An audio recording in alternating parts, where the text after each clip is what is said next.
What's up, everybody? Sorry about the short delay. If you are joining me live, thank you so much. I appreciate you taking the time out of your evening. If you hear a 3.5 year old very upset upstairs, I am working on soundproofing this room, and I'm a little out of breath because I just ran upstairs because my Mac wasn't working. So I had to get the computer that I know is working up and going. So a few things. Today, obviously, tonight, we are jumping into the market update for February, which is looking back on all of the data that we can look into and see from January in this wild and crazy market.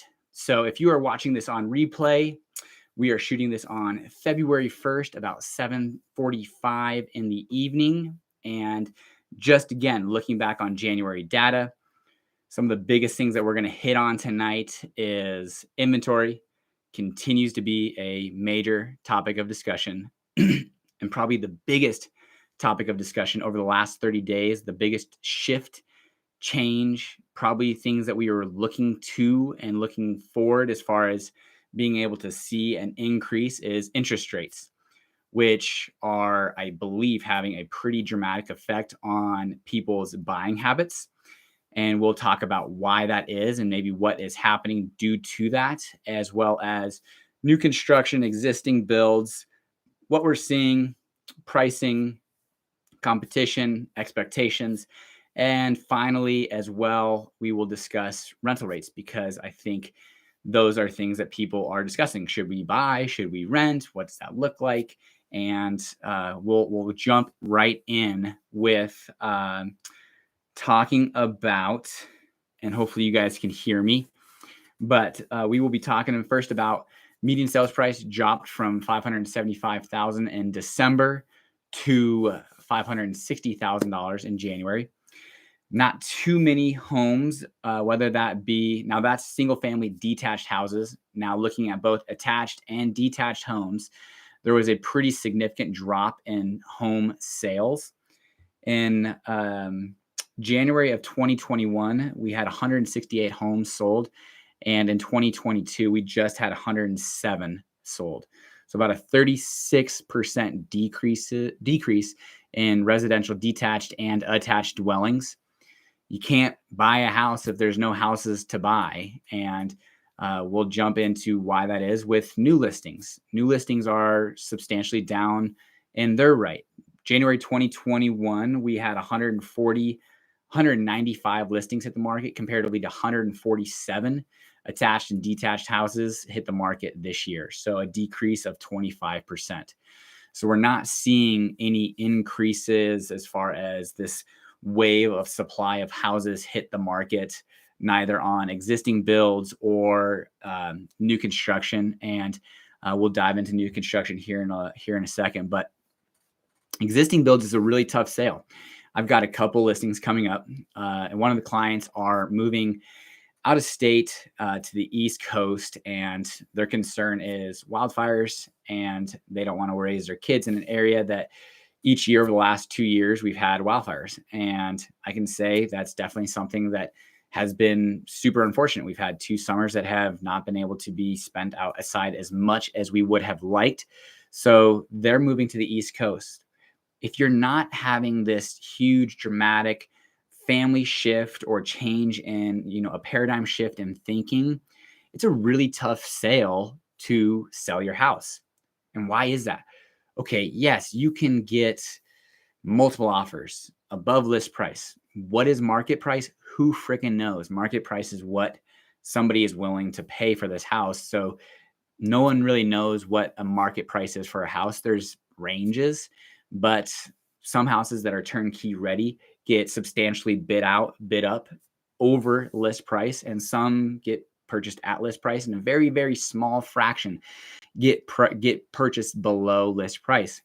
So yes, you get to have this phenomenal opportunity to sell your house, but maybe you just refinanced a year ago at 2.75% or maybe 2.5%, and you're just going to be moving across town or kind of moving a horizontal shift. So you have to sell your house, lose that 2.75% interest rate, Yes, you could have a huge bidding war on your house, but then you're going to go into a bidding war on the buying side and then lock in an interest rate that is probably a percent higher than what you currently have. So there's got to be some pretty dramatic reasons for you to sell. And that could be downsizing to save money, upgrading your house, moving across because of schools or work, or moving across the country because of one of different reasons. So it's not just, hey, why don't you sell your house, make a crap ton of money, move a community over and you'll have no problem. Because this idea of buying, so long as you're in a growing community, growing county, you're going to have the same issues all over the place where there's multiple offers, bidding wars, and few places, few areas there are increased supply, but we are just not seeing it in Fort Collins yet. Now, just in the last couple days, I've had two different listings that we've offered on with clients. And there was one that had 33 offers on the southeast side of town. I have not seen that in 2021. I was not a part of any listings that had that type of activity. The worst case scenario for my buyers was maybe 10 to 15 offers. 33 in Fort Collins is the worst that I've seen. Followed up closely by a duplex that we offered on, and there was 25 offers. Now, my theory on this is that people are chasing the interest rate. There is extraordinary demand right now from buyers trying to lock in an interest rate before it goes up any higher. And a buddy of mine just sent me an article from Reuters that had Bank of America suggesting that the Fed could see 7 rate hikes. They're expecting or predicting that the Fed could do 7 rate hikes. And although mortgage rates aren't directly tied to the Fed funds rate, they do have an impact from what the Fed does with the Fed funds rate. So seeing that moving forward could definitely signal higher interest rates. How high? In my market predictions video for 2022, I thought that maybe we would end the year at around 4%. We're there. I just had a lender suggest to me that a very qualified buyer that is putting down on a contract can expect 3.9% interest rate on a 30-year fixed. So we're there. So whether we continue to increase or hopefully, stay stagnant for a little bit, or it potentially could increase. And what I'm seeing is a significant amount of showings per listing. We are 50% higher than we were in January 2021. In 2022, we had about 15 showings per listing. In 2021, we had 10. So we're about 50% higher showings per listing, which is telling me, and these offers, which is crazy, which I haven't seen, is that all of the buyer demand is just flowing in right now. They are trying to lock up these interest rates before they increase because they're having dramatic impacts on a lot of my clients. Fortunately, we haven't had anything fall out of contract on any of our new construction properties. But when you go under contract, let's just say in January, and you're not going to close until March, April, May, or June, or if it's a dirt start, you wouldn't expect to close until November, December at this point. One of the biggest factors is interest rates. And if you're putting 5% down on a $550,000 house, when you look at a 3% interest rate versus a 4% interest rate, that's a $250 a month difference. It's pretty substantial. So when you are a buyer that either are borderline with how much money you're putting down, or your DTI is close enough to where you really don't have much more room to go up, these interest rates are having immediate impacts. And so there's this huge wave of demand, in my opinion, in Q1 that we didn't necessarily see. Well, we did, but not to this point of kind of a fear of interest rates continuing to increase. So I suspect where we might have seen buyers kind of flow in Q2 like we normally do in Fort Collins and Northern Colorado, they've upped their timelines. And now everyone's fighting for this tiny, tiny inventory. We were at 2.2 months of inventory. It's not even fair to speak in months right now. We are at 6 days of inventory. meaning that if no properties came onto the market, it would take 6 days for all of the houses in Fort Collins to get bought. Generally speaking, 6 months, 4 to 6 months is a more balanced market. Well, we're at 0.2 months. So again, if there are reasons to sell if you're moving, upgrading, downsizing, anything like that, it is a phenomenal time to be a seller. It's just not so fun to be a buyer necessarily right now. New construction is not able to pick up the pace. Labor and supply shortages persist. We've had a 19% increase in the cost of materials to build a house since December of 2020. Lumber, electrical, trim, paint, drywall, you name it. There's just increases across the board. I was talking to a plumber, and we'll jump into this as well when I talk about what rental rates are. But I was talking to a plumber the other night who's looking to buy a house. And just over the last month, he's installed 2 different water heaters, and he was getting, flack given to him by the property manager he was installing for, because his bill was $400 higher than it was at the beginning of January. It's not because he changed his labor rates. It's because the cost of that actual water heater went up $400. And this is not just one issue, not chips or mechanical or paint. It's everything. And we're seeing increases across the board. And who does that cost get pushed onto? The buyers. I had a client that went under contract on a new build January 4th of this year. It was in a new development in North Loveland. There was a house that was on the market there was a new build on the market for $580,000. That exact model is now $600,000. So a 3% increase in the month of January alone, just in new construction. And these prices are not going to be coming down. Once that new construction, that builder has a price that a buyer is willing to pay, do you think they're willing to decrease prices unless their inventory just peaks or pops? I don't think so. So unfortunately, new construction is just not able to bring up the pace. And we're seeing other issues as far as water in Wellington, water in Severance, and they're just not able to bring up the water. It's not that they don't have it. They don't have the water treatment facilities to be able to provide the water taps for these new builds. So there was a video that I watched probably about 6 months ago, and everyone thought this was when I think there was a lot of shipping containers stuck in the port.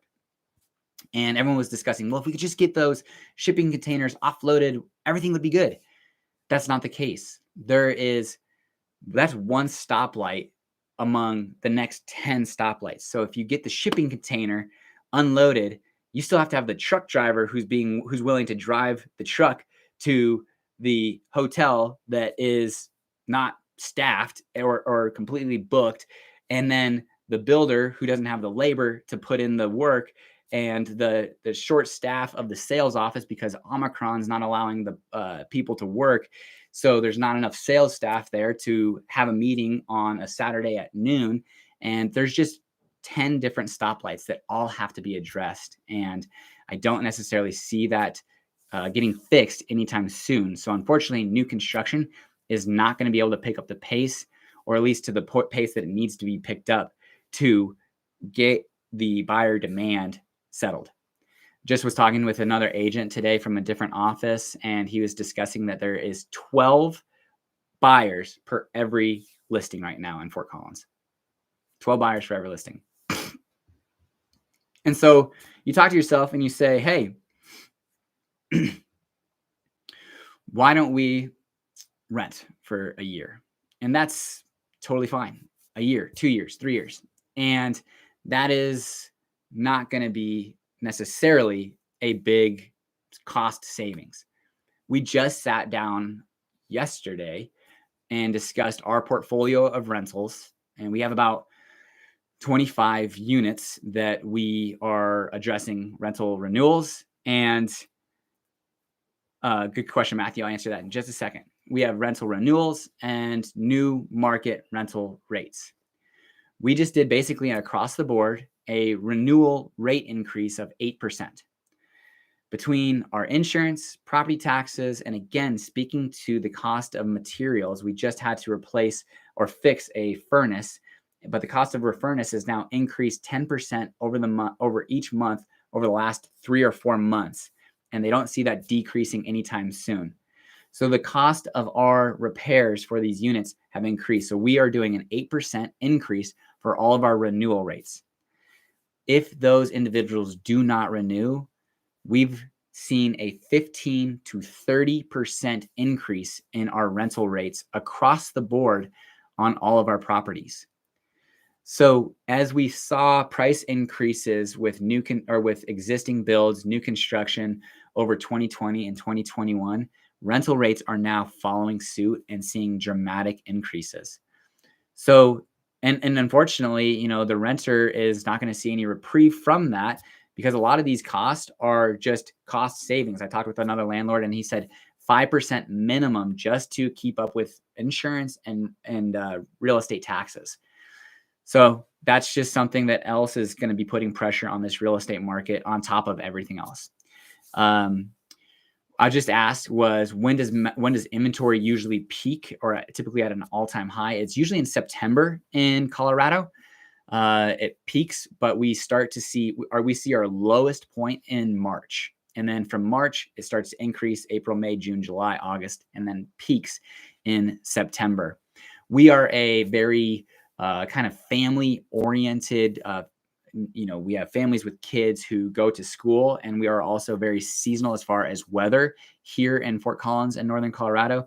So you'll see between May and August, a lot of buyer demand and sellers trying to leverage the buyers that come out because they are now out of school or trying to get in before school and the weather is nice. So those three things are basically what drives Fort Collins' market comparatively to an Arizona or a Florida where it's more snowbirds and people are buying more in the winters and the demand's driven during those times. So that's kind of it in a nutshell as far as a market update for February, looking back on January's housing data. As you guys can see and have heard, there's no reprieve necessarily in sight. I am watching every bear market video, honestly hoping to see something that is going to reflect on how it's going to increase inventory, these huge spikes of inventory. I've done I've done a video response to Ari Venture's videos, and I do really like all of his data. Don't necessarily agree with some of his extreme stances, but I am watching that like a hawk to see what is happening. Are mortgage applications down? They are a little bit, but they've been up the previous 2 weeks prior to that. So what is going to happen? I do see this buyer demand decreasing a little bit as people no longer can lock these lower rates and they're stuck at 4% and potentially higher. And sellers seeing that, hey, this inventory, let's take advantage of it. Interest rates are stagnant. We're good with this. Let's make our move and go. But until that time comes, inventory being at an all-time low, interest rates increasing, demand soaring, Fort Collins is still a very, very hot market with no cooling off anywhere near. So if you guys have any questions, definitely here to answer them. But appreciate you guys watching, and feel free to ask questions in the comments and or direct message me, email, text me. And if you're considering buying or selling, definitely reach out. I'll be happy to talk to you about what I'm seeing. I think there's no more important time to have a real estate agent that's very, very active in the market because it's extremely dynamic and they need to know how to navigate these waters, both on the buy side and the sell side. So hopefully you're working with somebody that is very active. And if you ever have any questions, definitely feel free to reach out. So appreciate you guys watching this live update tonight. And until next time, guys, take care. Be well.